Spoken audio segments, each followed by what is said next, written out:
Hello বন্ধুরা, আপনি কি কখনো শুনেছেন যে সমুদ্রের গভীর থেকে এসে একটি রহস্যময় মাছ উঁকি দেয় আর সেই মাছ দেখে মনে হয় পৃথিবীতে কিছু অশুভ আসছে? হ্যাঁ, আজ আমরা কথা বলবো একটি এমন মাছ সম্পর্কে যা মানুষের মধ্যে কিয়ামতের পূর্বাভাসের মতো এক ভয়ের জন্ম দিয়েছে। এটি হলো অরফিশ বা কিয়ামতের মাছ।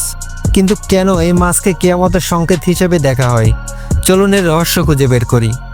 আর এখনও যদি এই চ্যানেলটি সাবস্ক্রাইব না করে থাকেন তাহলে সাবস্ক্রাইব করে ফেলুন। অরফিশ এটি এতটাই লম্বা প্রজাতির মাছ যা আপনার বিশ্বাস করা কঠিন হয়ে যাবে। এটি প্রায় 20 থেকে 56 ফুট অথবা 6 থেকে 17 মিটার পর্যন্ত লম্বা হতে পারে। এটি পৃথিবীর দীর্ঘতম হাড়যুক্ত মাছ।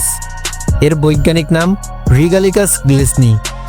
এটি সাধারণত গভীর সমুদ্রে বাস করে, তবে যখন এটি উপকূলে ভেসে আসে তখন এর সাথে জড়িয়ে যায় মানুষের অদ্ভুত বিশ্বাস এবং কিংবদন্তি।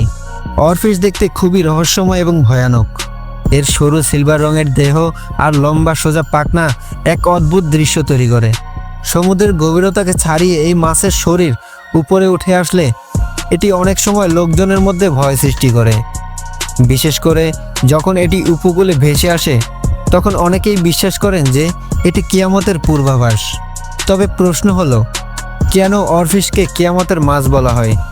এর রহস্য হলো, বহু সংস্কৃতিতে বিশ্বাস করা হয় যে যখন সমুদ্রের গভীর থেকে এই মাছ উপকূলে আসে তখন পৃথিবীতে বড় ধরনের ভূমিকম্প বা প্রাকৃতিক বিপর্যয় আসতে পারে। এমনকি কিছু পুরনো বিশ্বাসে এই মাছের উপস্থিতি কিয়ামতের আগমনের জন্য একটি সংকেত হিসেবে দেখানো হয়। এখন পর্যন্ত অরফিশ সবচেয়ে বেশি দেখা গেছে প্রশান্ত মহাসাগর, আটলান্টিক মহাসাগর এবং ভারত মহাসাগরের গভীর সমুদ্রে। তবে এই মাছ উপকূলে দেখা দেয় খুবই কম। 1996 সালে প্রথম সমুদ্র উপকূলে একটি মৃত অরফিশ পাওয়া যায়, যা মানুষের মধ্যে আরও গুজব ছড়িয়ে দেয়। এরপর থেকে বিভিন্ন দেশ যেমন জাপান, মেক্সিকো এবং আমেরিকা থেকে মাঝে মাঝে এই মাছের উপস্থিতির খবর পাওয়া যায়। বিজ্ঞানীরা অবশ্য এই মাছের রহস্যময় উপস্থিতি নিয়ে কোনো বড় ধরনের সতর্কতা বা কিয়ামতের সংকেত মেনে নেননি। তারা বলছেন অরফিশের উপকূলে আসা নিখোঁজই এক প্রাকৃতিক ঘটনা। যেহেতু এটি গভীর সমুদ্রে থাকে তাই সে তার অবস্থান বদলাতে পারে বা কিছু কারণে সমুদ্রের কাছাকাছি চলে আসে। তবে কিছু গবেষক বলেন যে যখন এই ধরনের মাছ উপকূলে আসে তখন এটি সমুদ্রের পরিবেশ পরিবর্তনের একটি ইঙ্গিত হতে পারে। বন্ধুরা, আপনাদের কি মনে হয়, এই রহস্যময় মাছ কি সত্যিই কিয়ামতের পূর্বাভাস দিতে কুলে আসে, নাকি এটি নিখোঁজই একটি প্রাকৃতিক ঘটনা?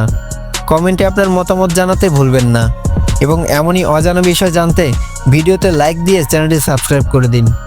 আজ এখানেই বিদায় নিচ্ছি। Thanks for watching. Stay happy, stay cool.